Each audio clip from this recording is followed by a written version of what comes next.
Hey guys, it's Danny. Yes, I'm back finally, and I'm telling you, I'm ready to start working again. Vacations are nice and you get to disconnect and relax, but when you come home, you just want to get back into your routine as fast as possible and work again and return to the busy lifestyle that you left behind. It's kind of weird how we work, isn't it? But yeah, really happy to be back. So, fast video today. It is Sunday. We didn't unpack just yet. There are a few things that we need to do, plus a lot of clothes to wash and all of that, but I just couldn't wait to film and to show you the orchids. We're gonna talk about how I left them and how I maintained them alive. They were unattended for 8 days actually, so there was nobody here to water them and to check if they're okay. There was, however, somebody to turn on the AC every day and in the nighttime to turn it off, because unlike last year, if you remember, we didn't set the AC on a timer this year. I'm not entirely sure why, but we just didn't. However, last year when we were away for a week, we managed to put the AC on a timer, and I really don't remember how we did it, so I'll link you down below to the video if you're interested in this idea. I think there was an app that we controlled a timer, a plug timer, something of the sort. But anyway, this year the AC was not automated, so my boyfriend's father came in and switched it on and then switched it off at the end of the day, came to visit Milo as well, turn on his AC. It was a sort of a routine, so we decided we'll not automate the greenhouse too much this year. But other than that, the orchids were on their own, nobody watered them, nobody asked them if they're okay, and for the main part, everything is as I left it, everybody's okay. We have some nice surprises and a few bad surprises. That's how it goes, sadly. So I'm gonna tell you first how I let them, how I maintained them alive. It's no big deal, it's nothing fancy, but I'll tell you how I did it. And then we're gonna take a look at a few orchids, few surprises, the good stuff, the bad stuff, you know the drill. So first of all, of course, I left them in water. As you can see, many of my orchids are already in the semi-hydroponic system, and this was quite easy. All I had to do is fill the reservoir, and that's about it. Oh, P.S. the orchids are already watered because when I came back, they were so dry, and this morning the first thing that I did when I woke up was to water them. I could not handle it anymore. So yeah, the orchids are already watered. That was my priority because they were bone dry, and afterwards came filming. Alrighty, so anyway, before I left for vacation, I filled the water reservoir for the semi-hydro orchids, and that was okay. It was decent. They were still very dry when I came back, and semi-hydro systems should not be this dry, but it was a special occasion. It doesn't usually happen like that. But everybody fared okay, and as for the other pots, which are not semi-hydroponics, I just left water in the tray wherever I had a tray. Where I didn't have a tray, I just really soaked the pots, because these contain ceramides, and ceramides holds a lot of moisture, so there was no drama. Yes, they were a little bit drier than what I would like, but nobody actually died of desiccation, or I don't have any very shriveled orchids, and so on and so forth. Everybody pretty much did okay with the amount of water that I left for a week. So that's about it. Whatever is semi-hydroponic had water in the reservoir, whatever is not semi-hydro had water in the dish, and that's how everybody fared. Well, that's great, but not all of my orchids are potted. We have the little Vandas here, which are bare-rooted. How did I manage to keep them hydrated? Easy. With the Vandas, sadly, I still need to share some water, but I don't share it for everybody. I have groups, let's say the oldest Vandas that I own, which have been through a lot of, let's say, potential disease outbreaks. They're watered separately. The newer Vandas have their own bucket, while the tiny Vandas have their own little bowls. That one, which is the Lara Gold, she was a little suspicious. I just purchased it. She has her own separate dish and so on. So I kind of grouped them, but I still need to share some water for the Vandas. And so I let them in separate containers. For the old orchids, I have about 4 or 5 old Vandas. I used this, what is this? It's a container that you can find at IKEA and other home improvement stores. It also comes with a lid. So it's this container that I left a level of water in. And for the other Vandas, I had similar containers. For one, I had a little bathtub. Yeah, this is for the newest orchids. I purchased a bathtub, plastic tiny baby bathtub, I think it is. Very cheap. And of course it did the job, and there were some other small containers for the other small Vandas. So for an entire week the Vandas were in a level of water. Some Vandas did not reach with their roots in the water, but that was perfectly fine because they have microfiber, and microfiber absorbs water and drags it up, and pretty much all or most of the roots were pretty moist because of the microfiber, even if there are just so many Vandas that they didn't really fit all that much here. The microfiber acted like, do you ever have those moments where you absolutely forget the word? Okay, you know the self-watering containers that have a little string that wicks water?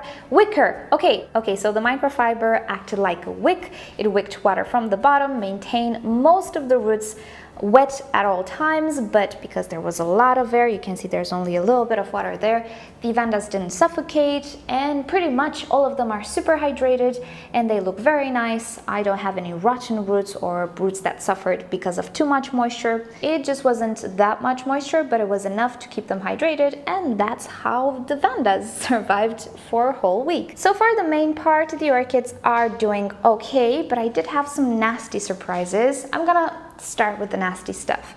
Here's the Collagen cristata. You remember we just repotted her? I have some rotting pseudobulbs. Oops. Is this a... yeah, and a rotting new growth. I don't know how this happened. I did leave water for this one as well, but I'm not sure that was the cause. Anyway, I think I need to intervene with this one, and I need to separate, or better said, divide it into smaller clumps, because these are very old pseudobulbs, yes, but they have become infected somehow, and I don't understand how. But the truth is, I need to remove them, and they're smack in the middle. If I remove one, I pretty much separate the orchid into 3 pieces. So might as well just divide her, remove the rotten pseudobulbs, and repot her, and that's that. She was perfectly fine when I repotted her like this, but I'm not entirely sure what happened. I'm not sure if the infection started before I left or now because of the excessive water. I really don't know. Collagens do love water, but yeah, it happened. Okay, what else? Alrighty. I dragged her in front. This is my Miltonia Sunset. Oh gosh, I lost my Miltonia Sunset that I loved due to Fusarium. And then I purchased another one that had a rough time on transport. It suffered some cold damage. And she looked like she was bouncing back, but not really. As you can see, she really does not look spectacular. And now I am seeing on the leaves some spotting, and this spotting looks extremely round. I can only think of a virus, the Oncidium ring spot virus. So right now, I don't know. I might just give up this one because she's not doing okay. I really don't like that spotting. It looks very suspicious. The orchid is not vigorous at all. And this hybrid, I know it's very vigorous. Now, don't get me wrong. I'm not a fan of just giving up on orchids and call it a day and take the easy way out, right? But if we're talking about a viral infection, you might already know these have no treatment. The only thing that can treat a virus infection is the immune system of the orchid. If the immune system is affected by something else, such as Fusarium, or maybe even the genetics of the orchid, then that's pretty much it. There's really nothing to do about that orchid. So yeah, as much as I don't really like to just throw away orchids like that, after the experience of last year when I found 30 infected orchids, actually 30 of them died. I have more infected, but I think I can keep the disease under control. Anyway, after I had to witness 30 dead orchids in my collection, I'm just not so happy about keeping diseased orchids. You know what I'm saying? I don't like to throw them away, but I don't like to leave with the fear that something might pass on something to something else, you know. Alrighty, another piece of bad news, maybe it's not so bad, but it's not happy either, is the Collagen usitana. If you remember, she had spider mites. We tested out that SMC control spider mite, whatever, the oil, the canola oil, and I was telling you that, hey, it appears to be working, but it's kind of heavy. It's kind of, I don't know if it's suited for orchids. Well, guess what? The leaf that I treated with the recommended dosage completely died. It looked awful. The one that I used 1% does not look all that great. The other leaf was completely like this. And you know why? Because this oil, I still feel it. It's a heavy oil. I'll make a separate video to conclude the review for the product and what I think about it.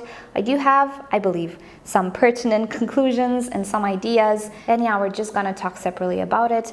But for now, the usitana lost one of her leaves. I'm not sure what's gonna happen with this leaf, but I wanna clean it with dish detergent and a little sponge and call it a day. Good thing is the bud is still growing. As you can see, it does have spots due to the spider mites, but they have been eliminated eliminated in the meantime because the treatment worked. It just affected the orchid as well. So you can see whatever grows here looks much cleaner, much nicer, and yeah, she's gonna be okay, just looking rather sad. On the bright side though, if you remember, right before we left, we treated the Mulier oncidium that I just received for black rot. And well, I didn't keep my hopes high because it lost another leaf in pseudobulb ever since you saw it. But that was before I left. I came back and I saw that the orchid didn't lose anything else in the meantime in 8 days, so that's good. This is where we made that little surgery and it had another leaf fall. But that's about it, because as you can see, the pseudobulb behind it is already dry. I'm not sure if it's because of the cinnamon and it just covered the other pseudobulb as well, but that's a good thing because the other pseudobulb was infected as well. However, it seems to have stopped. The orchid looks okay, just slightly dehydrated. I just watered it. It didn't lose any other leaves, it didn't lose roots, it didn't pretty much lose anything. It looks okay, so fingers crossed that I can save this one. It looks good. I mean, if in 8 days the black rot infection didn't spread, which if you don't know, black rot spreads like from one day to the other, you see it advance. So if in 8 days nothing happened, then maybe the surgery was successful. So I'm pretty happy about this one. Alrighty, now let me show you some blooms. So in the meantime, we had a few orchids that bloomed. One of them is this one. Doesn't she look very familiar? She kind of does. It's the orchid that I purchased through Ana Maria from Romania. And what do you know? I already had it. This is the Cattleya that Max sent over, if you remember, from Germany. It was a no ID and his description was a reddish type of Cattleya with a yellow center. Now, being that this description can fit quite a few orchids, I really didn't imagine this. And let me show you the pseudobulbs. Could be the same as this. Pseudobulb wise is absolutely not identical. It looks totally different, but that could be environmental and care related. Maybe this one was cared for a little bit better than the other one, although both of them come from commercial nurseries. But I have a funny suspicion it's the same one. I'm not entirely sure. I need to see the other one in bloom as well. The bloom it came with wasn't really relevant and it was darker than this one. This one is not as dark. This is still purple, but not very dark and deep. However, the lip is very similar. Now, this is a no ID, but it really looks like the Cattleya violacea, although this particular flower, not so much. The other one looked a little bit more. So that's why I'm saying maybe they're a little different. I don't know. But the fragrance on this one is so beautiful. It smells like lemons, but it's not a bitter or actually sour smell. It's, let's say, lemon cream, lemon pie, something of the sorts. It's a really, really beautiful... Oh, do you know the citronella? Yeah, I think it kind of smells like that. Very lemony, very refreshing. Absolutely love it. Thank you so much, Max. I was not expecting this one to be what it is, actually, but it's beautiful and I love it. And I'm just so happy that the blooms lasted and the orchid was okay during vacation. And yeah, the fragrance is just absolutely amazing on this one. Next up, another blooming Cattleya. This is the Cattleya Monte Elegante. Slightly disappointing display. And this is because she lost quite a few buds. She didn't have a lot of buds, but she had more than this. They blasted, I think. I'm not sure what happened in the past week, but yeah, they didn't make it. She only has 2 blooms that are opening right now. It's a beautiful Cattleya, this one, and that's why I'm disappointed, because this orchid only blooms once a year. The joy. We also purchased a catasetum recently, and this is the Catasetum pileatum hybrid. It bloomed while I was gone, but I'm not sure what's happening because the flowers already look like they're about to fall. Look at that. They're fading away. So I'm not entirely sure what's happening. The red you see inside should have been redder than this, but I think it's a stress thing, stress-related thing. I'm just noticing now that one of the pseudobulbs has some rotting issues going on there. And of course you cannot see anything. There you go. We have some rotting issues, I suspect, there. I need to check that out, see what's happening, and remove that pseudobulb if it's the case. I really hope it's not. But yeah, I think this one just suffered a little bit too much, so the colors are faded. Also, the flowers, I don't think they will last too much, but look how big they are. They're just gorgeous and pretty, and they should have been a buttery white, but right now they're slightly translucid. This means they're just gonna fade really soon. However, they still smell. You know how they smell? It's so beautiful. It's so actually not beautiful. It's really interesting. They smell like a spice. So hard to explain, so I'm just gonna put a picture on the screen because I just don't know the word in English for it. It smells like that seed. It's so aromatic. I swear Catasetum orchids just have some of the most interesting fragrances. I don't know if I should call them beautiful because they're not perfumey. It's not something flowery, rosy, perfumey, soapy even. Nothing of the sorts. They're just super interesting. The Wine Delight smells like a pharmacy. I kid you not. But it's not in the bad way. It's still really nice. And this one smells like a spice. If you smell the spice, you know, it's nice. It's just not beautiful. You know what I mean? So really lovely smell. Other than that, we had the violacea that just before I went released the most beautiful fragrance ever. If you remember when we purchased it, I couldn't feel any fragrance, and now sadly the flower is on her way out. You can see the edges are going, so she doesn't have any fragrance, but just before I left, I felt her fragrance. Oh my goodness! You know what? It reminds me of the Cattleya Princess Jackie, or the one we call Princess Jackie, the white one. So much. It resembles that one so much. It's this citrusy, I cannot really explain how it is, especially because it doesn't smell right now. But I remember a day before I left for vacation, I smelled this orchid and it was the most gorgeous smell ever. Reminded me so much of Princess Jackie, and I dare say better than Bellina. Yep. Now I see why people say, oh, it's better than the Bellina. Yeah. I agree. If all violaceas smell like this, it's wonderful, and you should definitely have this orchid if you like Phalaenopsis species. I'm a little sad that I cannot smell it right now and tell you all of the undertones and all of those blah blahs, but yeah, I remember I was blown away, so it must have been really nice and special. And other than that, oh yeah, I got a new orchid. Should I spoil the surprise? Yes. Okay. Do you know we have the Speciosa and the Tetraspis that bloom always different? They have two colors they play around with, the white and the red. Each petal can be either white, either red, but the order is always random, and you can have all red flowers or all white flowers and all of that. If you don't know what I'm talking about, I'll insert some pictures down below in the description, some links, so you first see the Tetraspis and the Speciosa, which are the most known orchids to always bloom different. Well, there is another one. I didn't know about it. There's one that is actually a hybrid of the Speciosa or of the Tetraspis, we're not sure at this point, and it displays the same behavior. It always blooms different. It always has both red and another color petals, but you never know the pattern. But it's not white, it's yellow. Let me show it to you because it has a flower. Ta-da! I just purchased this one before I went on vacation. Let me show you the tag. It's from Poland, from Orchid Garden, sorry. There we go, my brain took a break. This is Phalaenopsis Time Sheen Fly Eagle. It was an auction, yes, and I cannot say this orchid was cheap. It was 30 euros, 30 something, even 32 euros perhaps, 33? I don't remember. It was 30 and a bit. It was a lot of money, but oh my goodness, I did not know about the existence of this orchid. And it arrived with multiple flowers, but one of the flower spikes just faded away. That's okay, she's a sequential bloomer actually, but sometimes flower spikes just fade away. I purchased it right before I went away. She had a few more flowers and all flowers were different. There was no flower that was completely yellow or completely red. I think there was a flower which had all red petals and sepals and only one yellow petal or sepal.